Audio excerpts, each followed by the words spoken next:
On passe à l'actualité d'Internet avec vous, Guy Birenbaum, et vous nous expliquez que pour avoir quelques instants de gloire comme cela sur le web, eh bien certains sont vraiment prêts à faire n'importe quoi. Ah, depuis que j'ai découvert, il y a 2 étés, des types qui sautent des balcons de leur chambre d'hôtel directement dans des Ah piscines, oui, qui se oui. fracassent en morceaux 3 étages plus bas, ou que j'en ai vu d'autres s'allonger n'importe où au milieu d'une route, sur un carrefour par exemple, pour se faire prendre en photo et partager les clichés sur les réseaux sociaux. Je sais que le web génère parfois des comportements totalement délirants chez certains individus. Mais alors là, ça va vraiment très loin puisqu'il s'agit d'une vidéo d'un homme qui se jette sous un train en Inde. Oui, Genside reprend une vidéo publiée par le Télégraphe anglais dont on aimerait vraiment qu'elle soit un fake, c'est-à-dire un canular. Ce sont les images d'un dingo qui a risqué sa vie pour faire parler de lui sur le web.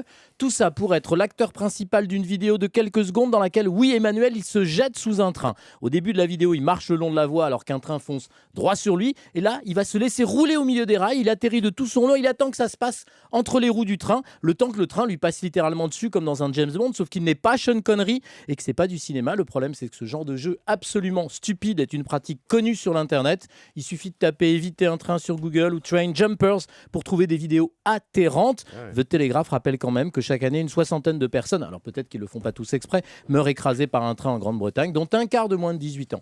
Alors tout le monde connaît la célèbre formule de la SNCF, un train peut en cacher un autre, et bien sûr le web, un con peut en cacher beaucoup d'autres. Merci beaucoup, Guy Birenbaum. Nous sommes tous d'accord avec vous dans ce studio. Julie, la première.